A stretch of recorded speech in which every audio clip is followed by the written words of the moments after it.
नमस्कार, आप देख रहे हैं आज तक। आपके साथ हूं मैं नेहा बाथम। चेन्नई में युद्ध स्तर पर राहत और बचाव का काम शुरू हो चुका है।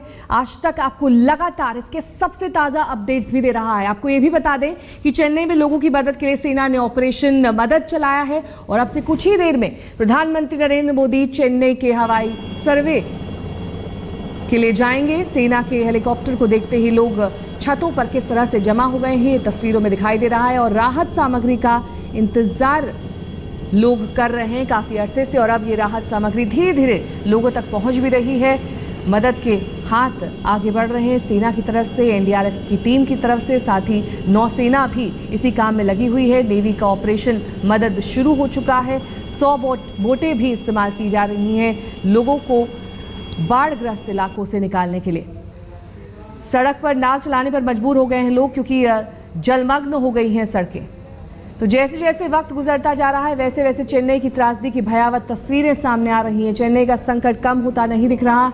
शहर में सड़कें पानी में डूबी हुई हैं, लोग उसी पानी में सुरक्षित ठिकानों पर जा रहे हैं और कई लाचार लोगों को राहत कर्मी नाव से सुरक्षित ठिकानों पर पहुंचा रहे हैं। चेन्नई में रुक रुक कर बारिश भी हो रही है और फिलहाल वहां बारिश कई जगहों पर हो रही है।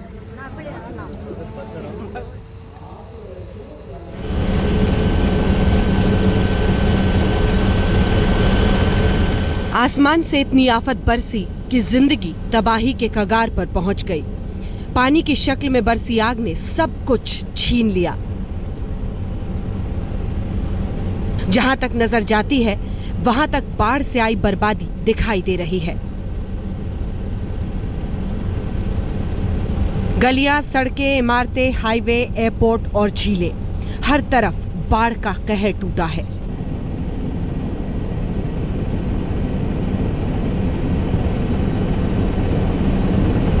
आसमान से बरसती आफतों की बारिश के बीच एक बार फिर हवा में गरजने की आवाज आई, मगर इस बार लोगों के चेहरे पर खौफ नहीं बल्कि खुशी नजर आई।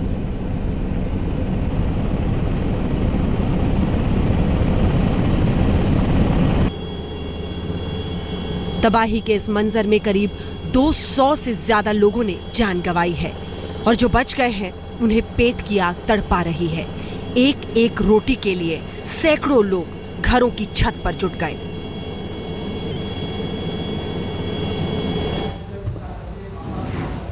हमारे संवाददाता रोहिणी स्वामी ने बोट के जरिए शहर का जायजा लिया।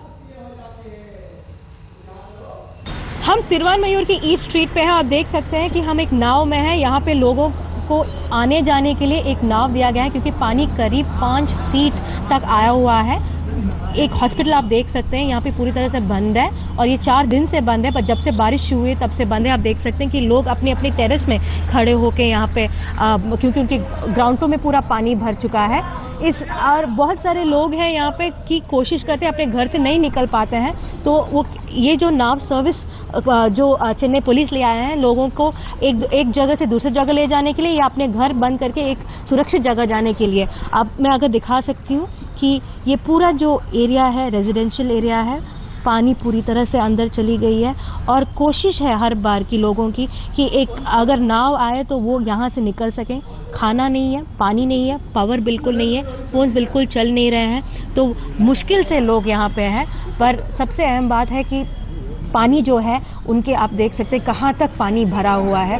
इतना पानी भरा हुआ है कि वो कह रहे हैं कि बहुत मुश्किल है। खाना भी अगर खाया जा रहा है तो चेयर के ऊपर बैठ के खाया जा रहा है। ये स्थिति है, पर इनका यही प्रार्थना है कि पानी जल्द से जल्द निकल जाए और बारिश फिर से ना हो। अगर फिर से बारिश होगी, जो मेट डिपार्टमेंट कह रहे हैं कि 48 घंटे बहुत क्रिटिकल होता है, अगर होगी तो पूरा चेन्नई डूब सकता है क्योंकि अब तक तो 5 फीट का पानी है और फिर अगर बारिश होती रहेगी तो 10 फीट तक जा सकता है। कैमरा मधु के साथ रोहिणी स्वामी, चेन्नई आज। और चेन्नई पर ताज़ा अपडेट के लिए इस वक्त हमारे संवाददाता प्रतिभा रमन हमारे साथ जुड़ गई हैं। प्रतिभा, क्या इस वक्त चेन्नई में बारिश हो रही है और अगर जिस तरह से मेट डिपार्टमेंट बता रहा है आने वाले 48 घंटे बेहद क्रिटिकल हैं, अगर बारिश होती है तो उसके लिए कैसे एहतियातन इंतजाम किए गए? अभी तो बारिश थम गई है और इसकी वजह से थोड़ी बहुत सूरज निकल गई है। उसकी वजह से लोगों को एक तरफ से उम्मीद है, लेकिन बहुत सारे चैलेंजेस है, बहुत सारे प्रॉब्लम्स है। चेन्नई की जो सेंट्रल एरिया वो है तेनापेट, और अभी मैं तेनापेट में ही खड़ी हूँ और ये एक इम्पॉर्टेंट जंक्शन बन जाती है क्योंकि बाएं की तरफ में टी नगर है जो एक इम्पॉर्टेंट शॉपिंग एरिया माना जाता है। और यहाँ पे आप देख सकते हैं कि कितनी पानी पड़ी हुई है और यहीं पे हमारा ऑफिस भी है।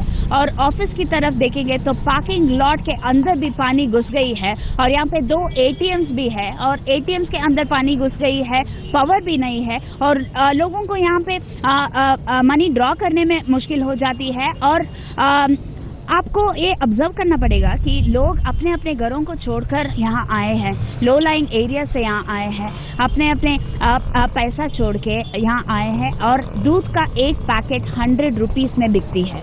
इसकी वजह से उन लोगों को दूध भी नहीं मिल रहा है, अफोर्ड नहीं कर पा रहे हैं। इस तरह की बहुत सारे प्रॉब्लम्स हैं। यही ऑफिस में बहुत सारे लोग यहीं पे है, 2 दिन से यहीं पे है क्योंकि उन लोगों को घर पहुंचना मुश्किल हो जाती है। अपने अपने फैमिलीज को ये बताना है कि वो अभी यहाँ पे ऑफिस में है और सेफ है, लेकिन ये भी बताना मुश्किल हो जाती है क्योंकि उनके फोन्स में पावर नहीं है और अगर पावर भी हो जाती और चार्ज भी कर लेते तो सिग्नल्स नहीं है। इस तरह की बहुत सारे चैलेंजेस है और अगर बारिश होती रही मेट डिपार्टमेंट जैसे कह रही है तो चेन्नई कोलैप्स भी हो सकती है। तो एक तरफ उम्मीद है, बारिश थम गई जी है। प्रतिभा, बहुत बहुत शुक्रिया तमाम जानकारी के लिए आपका। आपके पास वापस लौटेंगे, तमाम अपडेट्स आपसे लेंगे, लेकिन इस वक्त तस्वीर यही है कि इस वक्त हम आपको दिखा रहे हैं किस तरह से टीम रवाना की जा रही है चेन्नई में मदद के लिए।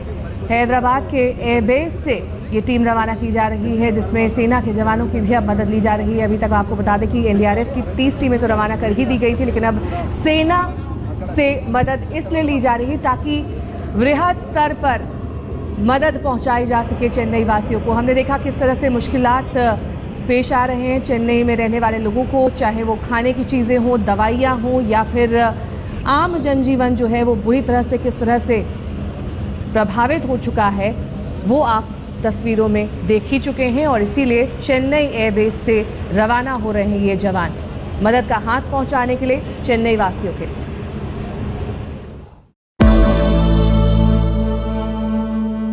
चेन्नई पर जारी है आज तक की नॉन स्टॉप कवरेज। अब से कुछ देर पहले संचार मंत्री रविशंकर प्रसाद ने कहा है कि चेन्नई में अगले 1 हफ्ते तक BSNL अपनी मुफ्त सुविधाएं देगा।